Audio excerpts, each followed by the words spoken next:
Mass defect and binding energy. So రెండు మాటలు విన్న వెంటనే మనకు చాలా కన్ఫ్యూజన్ వస్తుంది. అసలు ఈ మాస్ డిఫెక్ట్స్ అన్ని కంప్లీట్గా న్యూక్లియర్లో మనం చూస్తాం.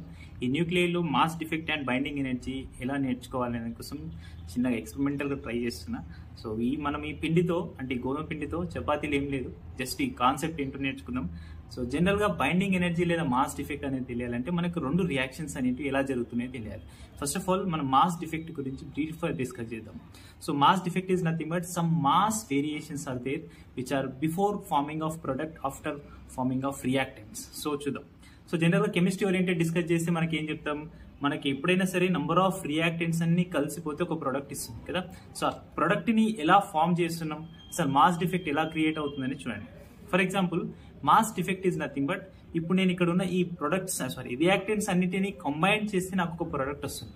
అంటే ఇలా కంబైన్ చేయడం కోసం నాకు మినిమం ఎనర్జీ రిక్వైర్డ్ కదా. సో మీకు ప్రాక్టికల్గా డిఫరెన్స్ కూడా ఉండాలని చెప్పేసి చూడండి, ప్రోటాన్స్కి న్యూట్రాన్స్కి డిఫరెన్స్ తీసుకున్నా.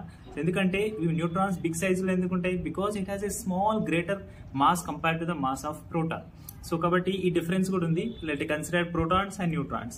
సో ఇవన్నీ కాంబినేషన్ అవ్వడాన్ని మనం ఒక న్యూక్లియస్ ఫార్మేషన్ జరుగుతుంది. సో ఇందులో ఈ ప్రాసెస్లోనే మనం దీన్ని కాంబినేషన్ చేస్తుంటే ఇలా ఉన్న మాసెస్ అన్ని కాంబినేషన్ చేయడం వల్ల సమ్ ఎనర్జీ రిలీజ్ అయ్యి లాస్ అయిపోతాం. Because according to Einstein mass energy equivalence theorem, so mass అంతా ఎనర్జీలో కన్వర్ట్ అవుతూ ఉంటుంది అన్నమాట. సో ఇలా కాంబినేషన్ చేయడం వల్ల సమ్ ఎనర్జీ లాస్ అవుతాం. అంటే ఇక్కడ సమ్ మాస్ డిఫెక్ట్ అనేది జరుగుతుంది. Like we can call it as a delta M. So ఆ డెల్టా ఎంని mass of products minus mass of reactants అని కూడా రాస్తుంటాం. సో ఇది మనకు క్లియర్గా దీన్ని కాంబినేషన్ చేయడం వల్ల జరిగేదాన్ని రియాక్షన్స్లో ఈ ప్రాసెస్ ఇలా చూడండి. సో ఇది మొత్తం it forms as a big nucleus. ఈ న్యూక్లియస్ ఫార్మేషన్ జరిగిందంటే ఆ ఎనర్జీ రిలీజ్ అయిపోయింది.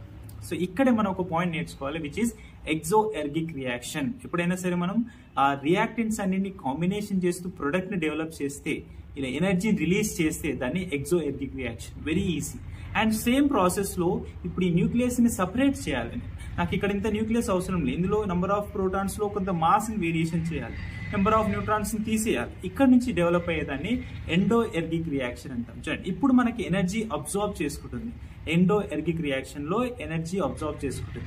ఇలా ప్రొడక్ట్స్ అన్ని రిమూవ్ చేసామనుకోండి, సపరేట్ చేస్తున్నాం. అగైన్ మళ్ళీ సేమ్ ఈ న్యూక్లియస్ సపరేట్ చేసుకుంటూ న్యూక్లియస్లో ఉన్న న్యూక్లియాన్స్ అంటే ప్రోటాన్స్ న్యూట్రాన్స్ సపరేట్ చేస్తున్నామంటే ఆటోమేటిక్గా మనకి ఇక్కడ వచ్చే రియాక్షన్ని మనం ఎండో ఎర్గిక్ రియాక్షన్ అంటాం. ఇక్కడ ఏం జరుగుతుంది, ఎనర్జీ అబ్జార్బ్ చేసుకుంటుంది. ఎనర్జీ అబ్జార్బ్ చేసుకున్నప్పుడు ఎనర్జీ రిలీజ్ చేసినప్పుడు డిఫరెన్స్ ఏంటి, ఎనర్జీ రిలీజ్ చేసినప్పుడు డెల్టా ఎం ప్రొడక్ట్స్లో mass of reactants values is greater than compared to the mass of product. అదే సిమిలర్లీ ఎండో ఎర్గిక్ రియాక్షన్కి వచ్చేసరికి mass of reactants value is less then